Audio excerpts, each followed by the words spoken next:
What's up, man? It's Luby saying it with your legs media. Remember, hit the like button. Please subscribe to the channel. Hit the like button, subscribe to the channel. And let's get into this. Tadej Pogacar spotted in the Arenberg forest. Uh, and it's been some talk about him doing Paris-Roubaix. Just got off of Facebook. I just posted it. And I had a couple people make comments saying that they would put their money on Van der Poel over Pogacar. I don't know. I don't. It's not even a David versus Goliath. I mean, you see what the man can do on all terrains, whether it's a Strada Bianchi or Strada or the Strada, however you say it, the Strada, and and the Flanders races and a lot of people don't know Flanders is probably some of the toughest cobbles you can ride on. So if you haven't done Ghent-Wevelgem or seen the course for Ghent-Wevelgem or seen the course for Flanders, then the cobbles are just as tough and just as tough. But the Arenberg Forest is probably the toughest section of cobble I've ridden. I've ridden the whole Ghent-Wevelgem. I've ridden the whole Flanders. And on the Flanders and Ghent, there's some pretty tough sections. I mean, they are tough. Uh, so I would put the toughest section of Ghent or Flanders. sorry, I would put the toughest sections of Ghent, Wevelgem, or Flanders probably 3.9. 3.9, maybe touching 4. But I would put the Arenberg it's definitely a 5-star. It could be a 5-star plus. That is probably the hardest, the roughest, the most space between the cobbles, and not just space, but also height differences in cobbles. I mean, there are some cobbles that are literally maybe this high and then maybe have a gap up like that. So yeah, it's the Arenberg Forest.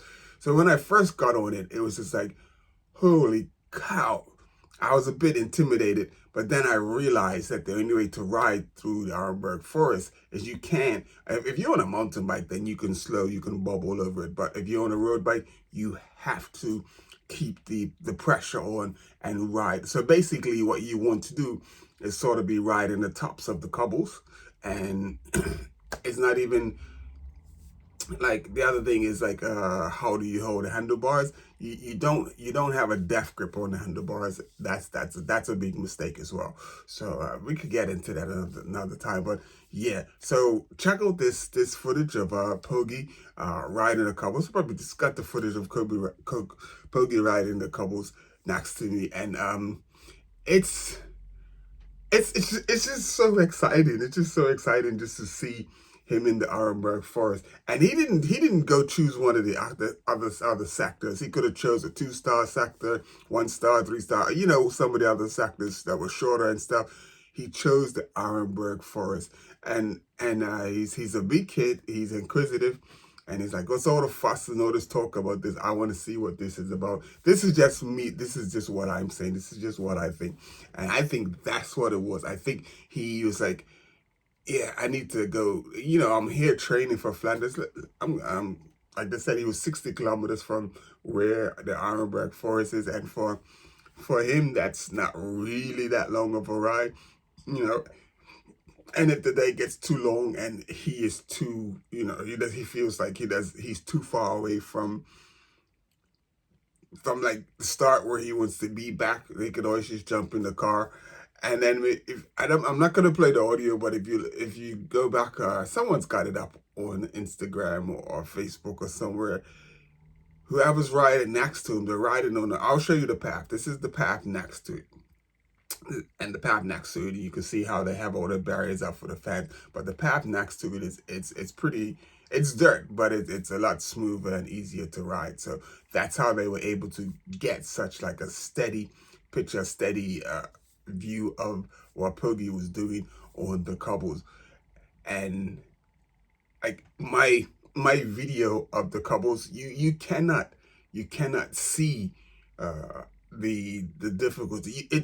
I tried to put the camera low so that you can see, like, but it still didn't show the difference of height and the spaces and stuff, but you can see some of the couples and how, how I think I probably was filming in probably the best section of the Ironberg Forest, because when I did get on the couples a little further past where I stopped filming, my gosh, that was better. I wanted to show that and film that, but it's like if you stop there, then you're gonna have some trouble. Like, it's not even so much getting started, because of at a slower speed you stand a greater chance of puncturing as well. So that's the other reason for keeping speed, so that you have less chance of puncturing, because the slower you go, the more you're gonna drop down into the spaces. But if you're going fast enough, you're gonna bounce on the top. So that's basically pretty much what I did. I mean, I wasn't fast enough to do, but I knew I had to keep a decent speed. And that's the other thing. So I did I think it's 18 sectors. And by the time I got so in between the sectors, I was riding pretty easy. But because you want to ride at a steady pace, so that you don't damage your wheels or your tires, and that you can ride over them pretty comfortably. So I was putting in some really good efforts. When I finished the day, because I didn't ride the whole course, I only rode from the Arenberg Forest.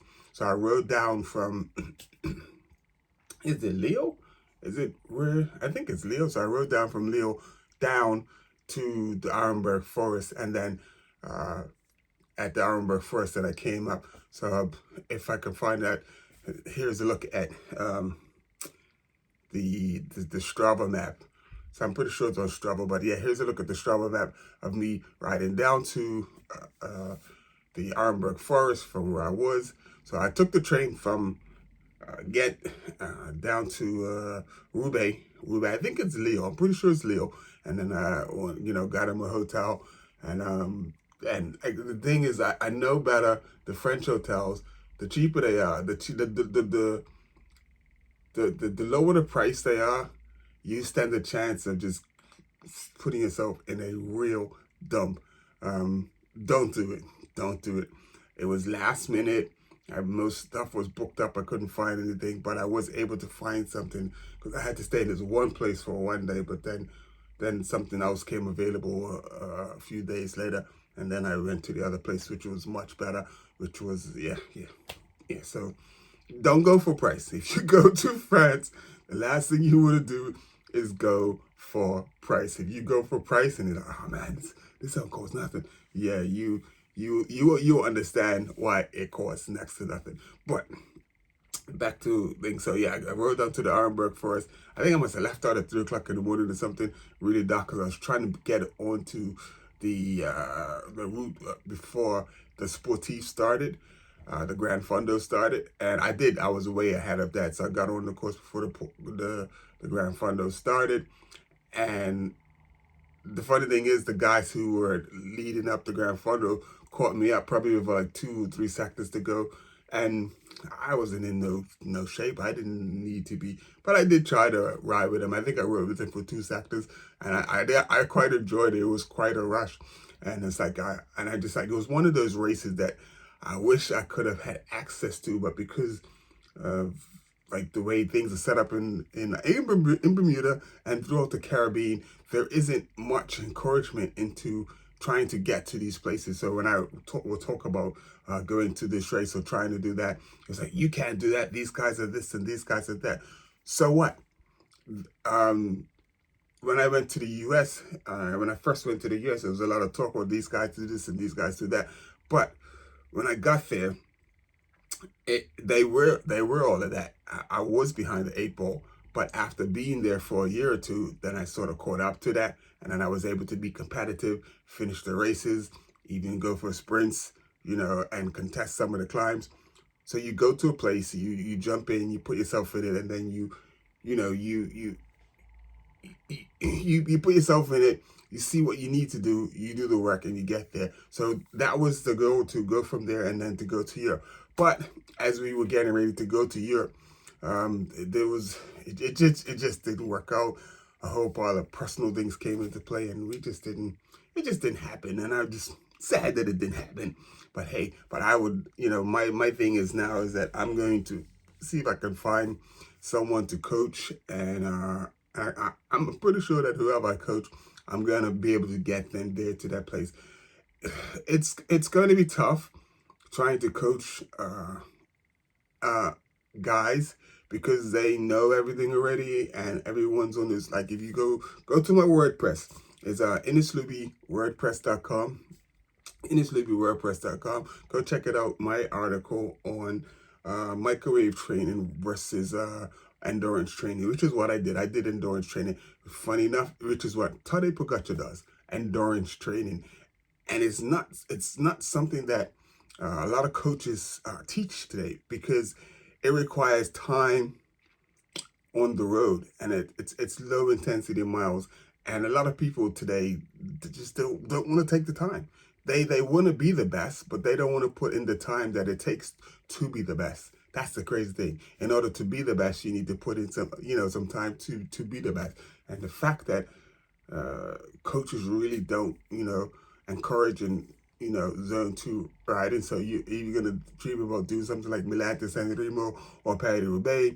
Like, these are some really, really long races, and you need that endurance training. You need that zone 2. You need it, and it's and you need years of it. You need years of it to get you to that place, because once you get that endurance foundation under you, then you can start doing all your weights and your sprints and all of that stuff, and your calisthenics and strength training and all of that stuff will just fall into place. But anyway, I've said enough. Initially, we say with your legs media. You know what to do. Hit the like button. Please subscribe to the channel. Share this with a friend. I hope you enjoyed Pogi. I'm pretty sure he'll be in 2025. I don't care what anybody. I think he will destroy everybody. He will destroy everybody. I don't think. I even think Matthew Van Der Poel knows that if Pogi does Paris-Roubaix, yeah, he's in for a fight. That will be one tough race. I think it will definitely be a race between Pogi and Matthew Van Der Poel. I don't think Walt would even be in the picture. I don't care how much training or what. Walt is he's. We'll see. I'm not gonna cast judgment on Walt, but so far it's just I'm just watching and I'm just having been impressed. But I'm not gonna cast judgment. But we'll see. We'll see. Come 2025. We know he's not doing that. We know Pogi's not doing Paris-Roubaix this year, but we'll see come 2025. In this movie, say it with your legs media. Hope you enjoyed that. Pogi, we love you, baby.